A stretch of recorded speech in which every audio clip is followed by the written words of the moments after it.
Good morning, everyone. Agotavach, Shavua Tov. We are continuing here in the Sefer HaMitzvos HaKotzar by the Horowitz, new Mitzvah Membeis 42, Mitzvahs Aseh, a positive commandment, Liyiroi Me'av Va'aim, to have reverence and fear for one's father and mother. Shene'emar, like it says in the Pasuk, Ish Imoy V'aviv Tira'u, a man, a son, a daughter should fear their father and their mother. They should have reverence for their father and their mother. Ezumar, what does it mean, this fear that they have of their parents? Number one, you cannot stand or sit in their place. You don't sit in your parents' chair. You don't stand where they normally stand. That is their place. You have to have a reverence and an awe of them that their place is their place. Nor are you allowed to contradict the words of your parents. You don't have to agree with what your parents say. You don't have to accept what they're saying as being the truth. But liyistor, to argue with them and to put down their words and to contradict what they are saying, that is a lack of respect and a lack of awe that you have. Nor are you allowed to express a deciding opinion about his words, which means that if you want to express your opinion about meaning, it would seem to be a positive thing. Let's say that your parents, they are having an argument with somebody else, and you want to prove that what your parents are saying is correct and the other person is wrong.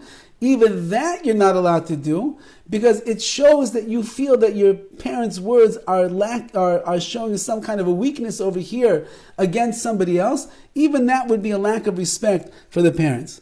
You don't call your parents by their first name. You don't say, "Hey, Bobby, how you doing? Hey, Yankel, how are you today?" No, you can't say that. Not while they're alive, and not after they pass from the world. Ella, yomer abba mora. You say, "My father, my master."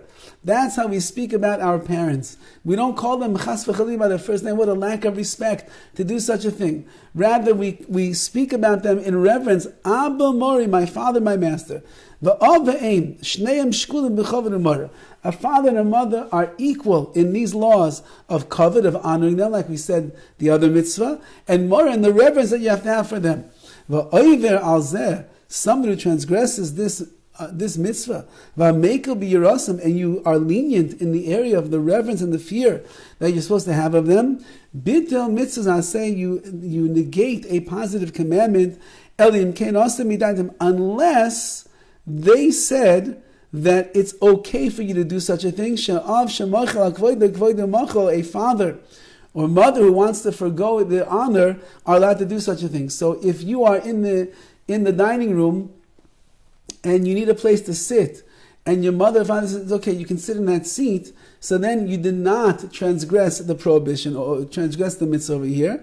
But if you would sit down in their seat without their permission, then it would be a nullification of such a mitzvah. Now, this is a very difficult mitzvah in today's world, where the lines of prominence of who is chashiv and who is not, and who deserves honor and who does not, has really gotten very weak.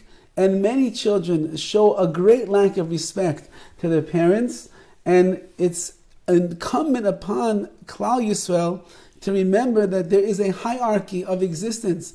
There is the Ribbono Shel Olam, there are our Chachamim, there are our parents, and then we are down, we're 2, 3, 4 levels below everything. The children are the ones that have to give reverence to the parents, have to be mechab and honor the parents and the like in the proper way. And the truth is that the Sefer HaChinuch writes that when a person learns to give kavod, to give honor to their parents, and they have reverence for their parents, and they do it because they realize, where would I be without them? They brought me into this world, they raised me, they took care of me, they changed my diapers in the middle of the night, they paid for this and they paid for that, they took me on trips, they did so many things. I'm indebted to my parents for all that they have done, and that is why I am mechabed them, I give them honor, and that is why I revere them. So then a person will realize, if that's what I do for flesh and blood, my father and my mother, who only brought me into this world physically, Al achas kama v'kama, all the more so am I indebted to the Ribbono Shel Olam for everything that HaKadosh Baruch Hu has done from inception until the last dying day of 120 years old. And therefore the mitzvah of kibbud av v'eim, of honoring one's parents, the mitzvah of the reverence that I have for my parents, brings me to a greater level of honor and respect and reverence and awe for Hashem. This mitzvah applies everywhere all the time. Whether you are a man or a woman, you have an obligation, a son or a daughter has an obligation to honor, respect, and revere their parents properly. Have a wonderful day.